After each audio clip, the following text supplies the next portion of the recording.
The reason you're stuck at 3K a month editing isn't your skill. It's because you're working with the same wrong clients. So hello, if you're new around here, I'm KD. I've been a video editor since 2023, so 3 years. I've built my personal brand to 1,000 followers. I've worked with the biggest content creators in the game. Some of these are blacked out due to NDAs. I have a video that has over 60 million views on YouTube, which is absolutely insane. This is me traveling the world. I've been to so many countries in the past 12 months. I've been to, this is not Paris, this is Tokyo. This is Paris. There's also Japan, Paris, Istanbul. No, that's not Istanbul, that's Turkey, bro. I don't even remember, bro. I've been traveling so much in Netherlands. This is me having a social life. There you go. I touch grass. Okay, that's proof right there.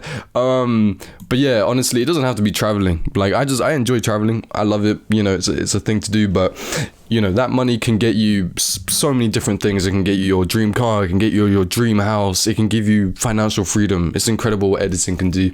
And my goal is to teach you guys how to achieve exactly that. So 3 years ago, I have this link to this video.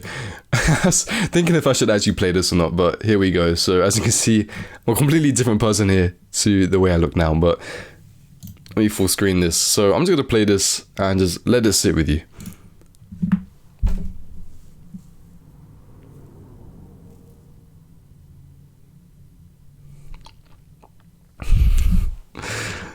Bro. Okay, so if you're wondering, oh, I couldn't hear anything, well, it's because I'm whispering. I am really quiet. It's really hard to pick up anything that I'm saying, but I can kind of read my mouth a little bit here. What I'm saying is, this is too much. Never again. Never again. Never again. The reason I'm whispering is because it's like 4 in the morning, 5 in the morning. It was extremely late. I was working the entire day. I woke up probably like 10 in the morning. I stayed up till 5 at night editing projects for clients, okay?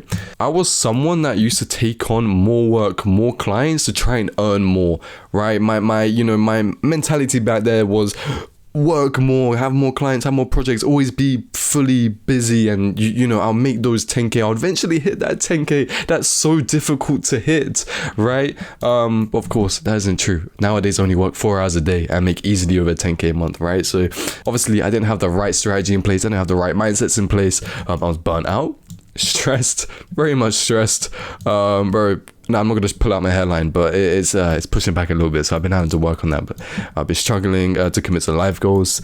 But yeah, that was me 3 years ago. And then now, life's better. Life's better. I can say that. So one of my clients pay me 6.4K every month, basically, with literally just like at most 1 hour work a day, even less, to be honest with you. It's the videos are so dead easy to make. It's crazy that I'm getting paid that much. It should be illegal. And this is a picture of me in Japan. This is cold, bro. This is cold. I don't know why I look so incredibly chubby here. I mean, it was bulking season for me at the time, but you know, there is Mount Fuji here in the background. Beautiful. Is with me with my boys. Yeah, man, crazy. And in this video, I'll be showing you the 5 types of clients you should stay away from. So 1, perfectionism. Okay, so I speak on this a lot, and the reason why is because I genuinely hate it. Okay, and so what I've actually got here is a model that I like to use, and it's called the client A/B model. So in this model, we've got 2 clients. We've got client A and we've got client B. Okay, they don't exist. It's just there for an example, right? So we've got both of these clients have the same amount of subscribers. They both got 30 million plus subscribers, huge channels, right? They're farming views right now. They're making a lot of money. They're making millions from their channels. And let's say their budget for an editor is the exact same, 3,000 per project, 3,000 per project, right? And let's say in the niche, it's IRL. So it's literally basically 2 competitors that are absolutely crushing it in their niche, okay? However, there is one difference between the 2, and it's these 2. One is a perfectionist, and one is simple. Okay, so here's what I want you to do. I want you to pause the video and answer this question. Who would you work with? Out of the 2 of those, which one would you choose? Now, this isn't some sort of trick question. It is very much blatantly, you should be choosing B, okay? Now that question is very simple on paper, right? But the reality is that a lot of editors are facing this exact issue where they're actually choosing to work with perfectionism. And it comes from this mindset or this limiting belief that's sold to editors, where they think that to become an editor, to earn more, you have to be more skilled, you have to be more high quality, you need to, learn all these skills. I learned Blender, and guess what? I haven't touched Blender in so long because it's irrelevant. None of my creators need that. They don't want it, and it's a waste of my time, it's a waste of their time. Now, near the end of 2025, I was working with this agency, and they're the only video editing agency I think that's genuinely absolutely killing it, because they work with the absolute top creators. They're the reason I got connections to creators with over 40 million subscribers, creators with over 100 million subscribers. They're the reason why I've been able to work with such top creators in the US, and just in the world in general. And it was really interesting because this agency gave me two different type of clients, and it was very similar to this model. One of the clients were simple, and one of the clients were perfectionists, right? So basically what that means was, when I was working with client A, it actually took 6 weeks to complete the project. And it wasn't even fully complete. In fact, it was stopped and the project was put on a hold because there was just so much constant back and forth with revisions. There was thousands of documents. It was so much work for me as the editor, and it was so much work for the creator that it was put on hold, and they took the project from my hands and they gave it to their in-house editor so they can actually be there. Because the truth is, when it comes to working with perfectionist editors, as an editor, your creative control is down here. You don't have much creative freedom. You don't get to decide what to do. Sometimes they'll like your edits and they'll keep it in, but most of the time they're going to tell you to adjust certain things. They're going to look at your creative decisions and criticize it and be like, you know what, bro, don't know why you did this, let's change it, let's completely change the story, let's completely change the structure. You change the structure, you change the story, then guess what, the next preview they say, you know what, I don't like this, we need to change it just a little bit more, it doesn't make actually that much sense seeing it. They make you do so much work, it's crazy. And then there was client B that I used to work with, and he was honestly one of my favorite clients to work with because the content was really fun to work with. It was so easy. It was so easy. It took me, the budget was $3,000 at the time per project, and I literally got to a point where I was getting so quick at editing, it took me about 5 days to just edit a single video. 5 full-on 12-hour days. And so I was basically earning around, that was 500 USD a day. With that client, compared to client A that was making, I'm not even lying to you, there were documents, there was so much written feedback that I had to put it through AI to summarize it, and even that was the summarization was incredibly long. I remember that was such a difficult period of my life at the time, and what's crazy is their budget was the exact same as client B. And when I realized this, I've realized that when I committed to working with creators that, wanted more effort, there was constant revisions, it was drowning me, it was burning me out, it was honestly making me sick, physically sick. And I was in a position where I had one client literally pay me $13 a day, and then I had another client pay me $500 a day.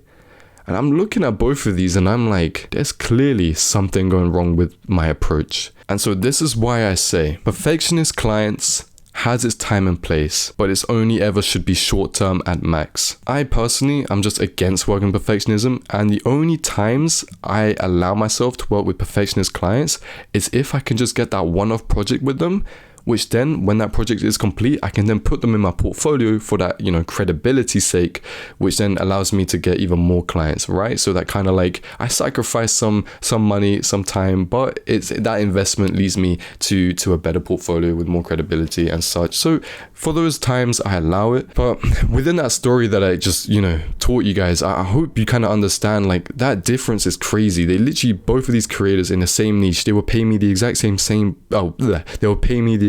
per project.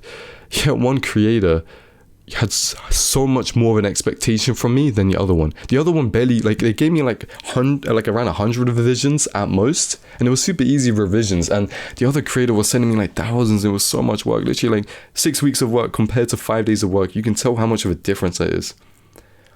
Now, a lot of you may be thinking well, why would client B pay the same as client A? Isn't the service and the demand and the ask, isn't it different? Isn't the expectation different between the clients? You know, like client A clearly wants an editor that's more effort, that's going to put more effort, so his budget makes more sense. Why would client B also have a budget of 3,000? Why is it for me at the time with my story? Why was that simpler, you know, client with, you know, that appreciated more just simple edits and just keeping it clean and just editing the projects and just making sure it's just a good video instead of being super high quality and perfect? Why did that client pay me the same as the other one? Why is it? Okay, well, here's why. And it's because they're not buying skill. They're not buying effort. They're buying trust. Here's the thing. I asked you earlier, what client would you rather work with? I'm hoping all of you said B, but the answer is B, right? You'll earn so literally 30, 60 times. I don't know what the number is, but you're earning so much more for working with client B. It's obvious you should pick client B. What does that mean for client B though? Client B can secure an editor that he can trust. Whereas client A is trying to find an editor that they can trust, but also an editor that's really skilled and has a lot of technical abilities, right? Which makes it so much harder for client A to find editors. And what's actually crazy, this is genuine by the way, client A, when I was in discussion with them, when I was working with a client, and you know, back to my story, right?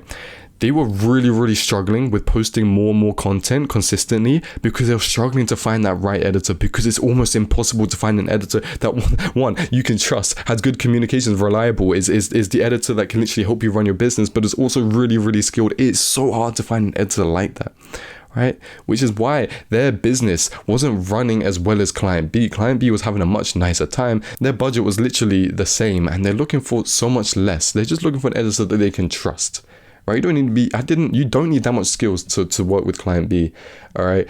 It's just the ability to trust, the ability to just be able to hand over that footage to the editor, and the editor can just get it done, get it on time, communicate where it is, where the project is at. That is what, honestly, those creators are looking for. And that's what they're paying for. They're paying for someone so they can just secure that editor for their team. And also, just as an extra point, because both of these content creators get the same amount of views, and they're in the same niche, they're probably getting the same amount of pay, right? So their budgets are also just similar in general, right? So that's why I also tend to work with perfectionists and people that expect a lot of effort and VFX and stuff in their videos, because their budget isn't going to be that much more different than someone else in their competition who is appreciating more low effort edits, you know?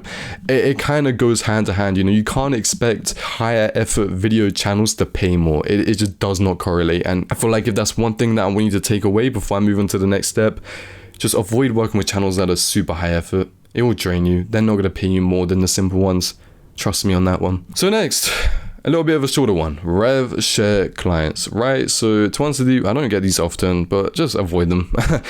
What I mean by rev share clients, if you don't know what it is, then basically it's just clients that pay you in correlation to the amount of views you get on their videos. It's kind of under this motivation that if you want to get paid more, then edit harder. But the truth is, like, in the world of YouTube, and if you ask like clients, and if I ask my creators, like, editing doesn't really correlate to retention that much. Like, despite what people say about storytelling and all this, a lot of how a video performs really well on YouTube is actually more to do with packaging, ideation, and just making sure that the story is solid and there's structure in the video, rather than crazy VFX work or crazy amount of high effort edits. That's why I just don't work with these kind of people, because they're probably much smaller channels and they just want to kind of make you overwork like crazy. So then eventually you get that high performing video and you get that bonus, but sometimes you'll just put high effort and the video won't do well, because most of YouTube is really just the packaging. It's the ideation, it's the title. This is seen and proven so many times on YouTube, right? You can literally look at like Sam Sulek, right? He blew up a few years ago because of his super simplistic editing style, and it kind of put reality into people's brains. That simpler editing style or heavy editing style, both of them, it's just a branding. It's just a brand. It's not a retention hack. Okay, so despite how many editors try and say, oh, I can boost your retention, it's not true. It really just isn't true. Obviously you can use techniques to help a video, but once again, it's about how you execute things with keeping it simple and putting in minimal effort, rather than trying to execute the same thing with high effort, right? So to explain what I mean even more, instead of spending hours on After Effects, doing this text animation saying, I don't know, like subscribe and like, you could just use like a green screen off YouTube saying subscribe and like, and then that will just literally do the exact same job, okay? But again, it's all about branding and what the creator wants. So yeah, there's a lot of there. But anyways, as I got here, stick to per minute, stick to a fixed rate, right? That's just the main thing that I do. So number 3 is do not agree to paying 50-50 or 100% upfront. This one's going to be a tough one for me to talk about. I have to be careful because this creator is protected by one deadly NDA, okay? So I have to be very careful here, but let's just say I've lost thousands. It's really sad, and there are creators out there with millions of subscribers that have not paid me, despite me trying to pressure legal actions, which of course there's no point taking because legal actions are far more expensive than, I mean, I'm not a solicitor. I don't know the law that well. Plus, we live in 2 completely different countries. The laws apply differently. Who knows, you know? And it just wasn't worth my effort. I made my money back. Money comes and goes, I guess. So, yeah, I ended up working like a slave for a client because I was expecting him to pay after the work. And paying after the work usually just worked pretty well for me for a very long time. But after that one time when a creator, despite him paying me before, but just not paying me the second time, for a lot of my time, was just crazy. It was just crazy to me. And so ever since, I have completely reestablished and redirected my payment methods to 100% upfront. So I offer 100% upfront. That's like the thing that I put up straightforward, and then we can walk on 50-50, right? So what I mean by that is with each and every single new client you work with or your current clients, say, yo, I would appreciate 100% upfront payment, or I only take 100% upfront payment. And then usually the client would either agree, they're like, okay, cool, you know, it's normal in business and practice to do this, so, you know, it's nothing crazy to a lot of people. But some creators, you know, that may have bad experience with editors may be like, you know what, can we do 50-50? They'll draw back on 50-50, and 50-50 is also a very solid option. At least you get half the pay if they don't pay the other half, but it usually is the best. So you basically put up 100% and then they walk back on 50-50 and you settle on 50-50, right? So 100% is always obviously better. But yeah, never draw back into payment after. Please don't. It is a very painful experience to not get paid, especially when there's thousands of it. Okay, and this happened to me recently, by the way. So yeah. So next, professional communication. You know, despite editors needing to work on their communication and getting better at communication, which is very important for us, it's also really important for them to also be professional in their communication. I've worked with some incredible creators that have communicated incredibly.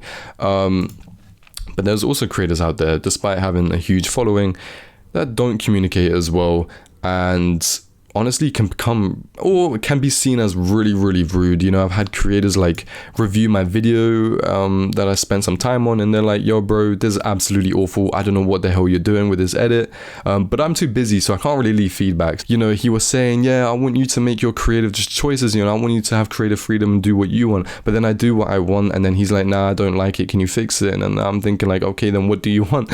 You know, it's like, you know, communication goes a long way, and it goes one-to-one, right? It's not just the editor that needs to have professional communication, it's also the client as well. And, you know, if you're giving professional communication, expect professional communication back. If they're not giving it back to you, if they're not giving you that energy, don't work with them. I do not work with editors that do not respect and do not, you know, take time to actually communicate well. And my biggest advice for a lot of you editors out there to actually learn professionalism is use AI. AI has really, really helped me like learn how to communicate things, because sometimes we get emotional in business. And one very successful real estate person, his biggest advice was actually to never get emotional in business, because there's a lot of people in business that when they get emotional, they make bad decisions, and those bad decisions can cost them a lot of money. That's why people say never get emotional in business, okay? And I've worked with editors as well, because I've outsourced work in the past, and I've seen how terrible their communication can be. And it just kind of scared me, kind of made me realize like, damn, like being a good communicator will put you ahead of so many editors. It's crazy to me. And it's so easy nowadays. You can literally just screenshot like a chat, ask for like help to respond with a client's request, or whether or not there's some sort of conflict that you want to raise, whether or not you feel like like you're not getting paid for what it's worth. They're adding a lot of revisions, but it's not really, you know, you're getting quite frustrated. If there's any times where you do get emotional, rely on AI to kind of help soothe the communication through and try and like let you talk things out with your clients in a professional manner, because there's always a better way to go about communication than trying to throw aggression and try and complain to your clients or anything like that. Never do that. It comes off as really childish and really, really unprofessional. At the end of the day, it's a service-based business. They're paying you for work. You know, when money's involved, you just never get emotional. Biggest piece of advice, you know, never let ego get the best of you. Never let any of that get in the best of you. Even if you want to say what you want to say, like there will be times where you will get emotional and you will get maybe frustrated or not very happy with your client's work. Bro, just use AI to help you with that one, to raise any kind of conflict. And so yeah, for the last one of the video, we've got no boundaries. Okay, so make expectations and boundaries clear from the start. I always do this with every client, and every time I don't do this with a client, or some clients don't really try and initiate or don't really try and build this up with me, there's always problems that end up running on later in the projects. Like for instance, there was this one time recently where I had a project and, you know, I was asking him, hey, so you just want simple cutting? Because that's all he was asking. He was saying, yo, bro, I want to, you know, kind of lower the rate and I just want you to do some simple cuts. Right. And I was like, okay, cool. You know, we can lower the rate, you know, because originally he was paying me like 1,200 per project. And then we lowered it to 400. And I was like, okay, that basically just means simple cuts. So I did my simple cuts. I sent him over the project. And then he's there going like, oh, bro, but I want you to add some really, you know, sophisticated music, you know, to add emotion. But I also want you to add VOs, and I also want you to add this, and I also want you to add an intro and all of these things. And I'm thinking like, we didn't agree to this, you know. And obviously I professionally kind of communicated that to him. I was like, okay, to keep things clear, that expectation was not set before payment. I can only do this if you increase my rate for the project. And then he agreed, and so what. So it all kind of worked out. But at the end of the day, if clients aren't agreeing to make expectations and boundaries clear from the start, then it's going to be very difficult to work with them, because they're going to make you overwork a lot of the times. Your clients should also never expect you to like always be chronically online as well. I personally just don't tolerate that. Like, yes, communication should be consistent every single day, but it shouldn't be all the time, every hour. Like, it's just not realistic. You know, we all have lives at the end of the day. I'm a human being at the end of the day. I have boundaries. I have set hours I work, set hours I don't. You know, for example, with me, like one thing about me is I don't work on the weekends. And my clients, most of them understand that and appreciate that. Whereas some clients, they don't understand that, they don't appreciate that. And instead they're like, you know what, because you don't work on weekends, I expect you to work twice as hard on the work days. And then I'm thinking like, that's not why I don't work on the weekends, you know. It's not to put in the work on, you know, on the weekdays. It's not how it works, you know. And then obviously that didn't last very long with that client, because he's expecting me to work like 15-16 hours, which is like crazy. Yeah, so having boundaries set, making expectation clear from the start can save you so much money and time from the very beginning of any kind of relationship you build with any client. So yeah, that brings us to the end of the video. I hope you learned something new if you did. And if you made it to the end of the video, man, just give your boy a sub. You know what I mean? Give him a sub, show him some love. I'm going to be dropping so many more bangers. I've got so many new things to teach in so many different ways. I'm so excited for you guys. And if you made it this far, then you know what? I've got a little gem for you. Down in the link below, we've got a free community that you can join. It's just free, just one click, you can join. I'm active on there. I may even respond to some of your messages. Who knows? I'm going to be dropping some bangers in the community, some hidden gems that you won't be able to find in this channel. So do yourself a favor, drop yourself in the free community, and can't wait to see you in there. But that's everything for today. Have a good one. Bye bye.